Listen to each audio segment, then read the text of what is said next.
हाय दोस्तों, billionaire who change the world series के चौथे पार्ट में आपका स्वागत है।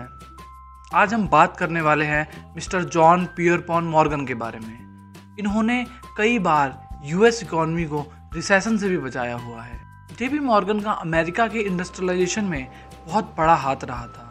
इस सीरीज के पिछले 3 पार्ट्स में हमने John D Rockefeller, Andrew Carnegie और हेनरी फोर्ड के बारे में बात की और देखा इन तीनों ने एक गरीब परिवार में जन्म लिया, पर उसके बावजूद भी अपने हालातों से हारे नहीं और अपनी मेहनत और लगन से $1 ट्रिलियन कंपनी बना दी।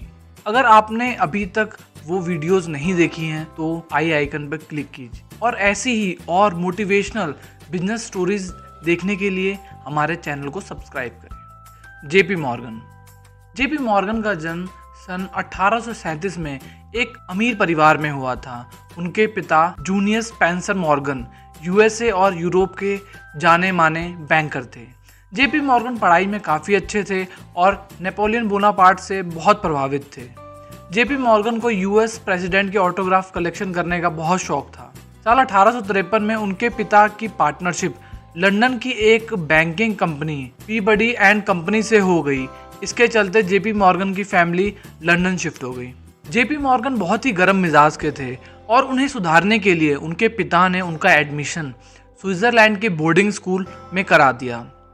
फिर बाद में अपनी स्कूलिंग ख़त्म करने के बाद जेपी मॉर्गन ने वॉल स्ट्रीट की एक banking firm Duncan Sherman and company में एज ए क्लर्क ज्वाइन कर लिया।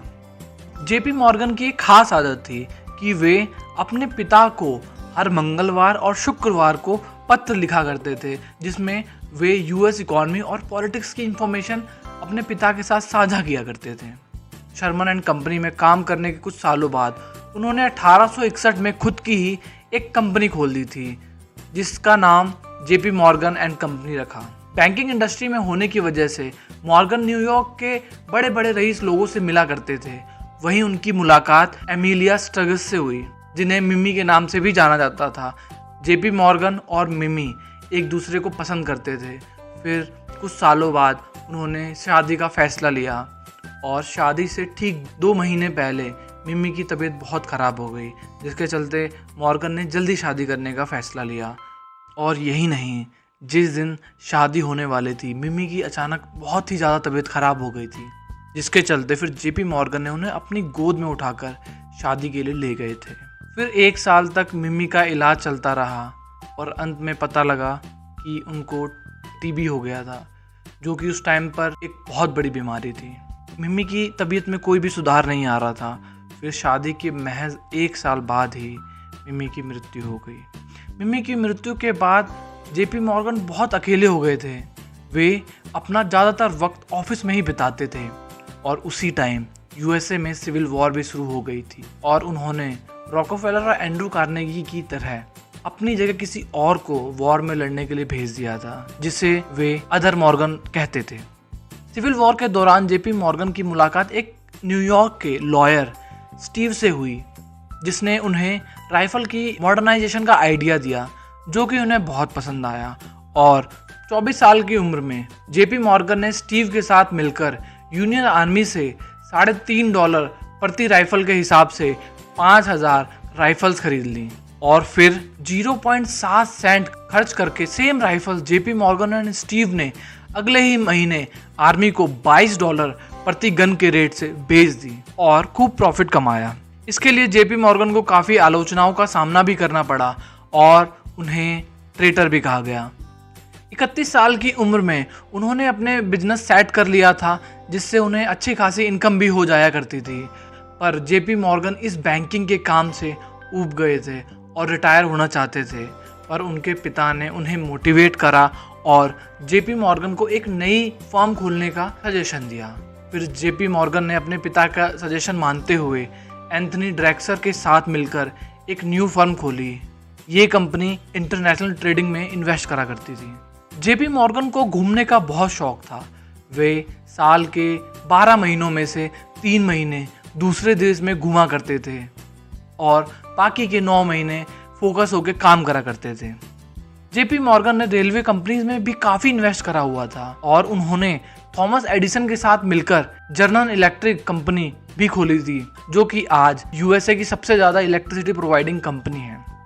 जेपी मॉर्गन ने निकोला टेस्ला के साथ मिलकर वायरलेस कम्युनिकेशन के प्रोजेक्ट पर भी काम करा था। जेपी मॉर्गन को 1893 की यूएस इकोनॉमी हैंडल करने के लिए जाना जाता है।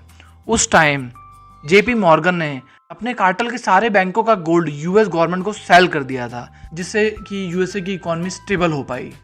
साल 1903 में उन्होंने एंड्रू कार्नेगी से कार्नेगी स्टील को $480 मिलियन में खरीदा और यूएस की सबसे बड़ी स्टील कंपनी यूएसएस बनाई। और उसी टाइम जेपी मॉर्गन यूएसए का 60% रेलवे लाइन को कंट्रोल भी कर रहे थे। इस सब को देखते हुए यूएस गवर्नमेंट ने जेपी मॉर्गन की सारी कंपनीज पर इंक्वायरी बैठा दी, पर उन्हें जेपी मॉर्गन और उनकी कंपनी के अगेंस्ट कुछ ना मिल सका।